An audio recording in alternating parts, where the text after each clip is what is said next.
नागपुर के Imamwada police थाना क्षेत्र से महिला सुरक्षा से जुड़ा एक मामला सामने आया।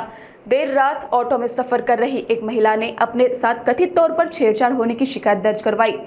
पुलिस के अनुसार पीड़िता की शिकायत के आधार पर आरोपी काजल जग्गू तांबेकर को गिरफ्तार कर लिया गया है।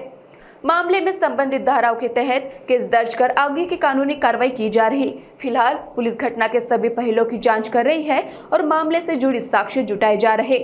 अधिकारियों ने कहा कि जांच पूरी तरह होने के बाद आगे की कानूनी कार्रवाई की जाएगी। इमामवाड़ा फुलटणच्या हद्दीमध्ये VR मॉलमध्ये काम करणाऱ्या 2 महिला आहेत। नेहमीप्रमाणे रात्री 10 वाजता त्यांची शिफ्ट संपून घरी चालले होते आणि शेअरिंग रिक्षाची वाट बघत थांबले होते। त्यावेळी त्यांच्या शेजारी एक तृतीयपंथी नेहमीच त्यांचा पाठलाग करत असायचा, तो सुद्धा थांबलेला होता। रिक्षा आल्यानंतर ह्या दोघांनी रिक्षा थांबवली आणि मैत्रीण बसली, त्याबरोबर तो तृतीयपंथी सुद्धा त्यांच्या रिक्षात बसला।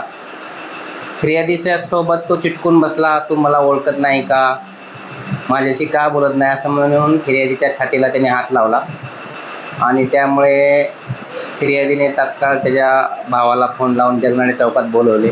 सदर ठिकाणी रिक्षा गेल्यानंतर तिघे पण खाली उतरले। त्यावेळेस सदरच्या फिर्यादीने त्याच्या भावाने सदर तृतीयपंथीला ताब्यात घेतले होते आणि तक्रार दिल्यामुळे आपण सदरचा गुन्हा दाखल केला आहे। तर हा तृतीयपंथी कोण आहे आणि खरंच तृतीयपंथी आहे की तृतीयपंथी असल्याचं भाषण होता, काय माहिती आली? सदर तृतीयपंथीचं नाव काजल जग्गू तांबेकर, वय वर्ष 30 आहे आणि हा नंदनवन झोपडपट्टीमध्ये राहतो। तो तृतीयपंथीचा आहे, परंतु तृतीयपंथीच्या विरोधात सुद्धा आपण BNS 74 अन्वये गुन्हा दाखल केलेला आहे की जेणेकरून भविष्यात त्यांनी पण कुठल्या महिलांची मुलीची छेड काढू नये।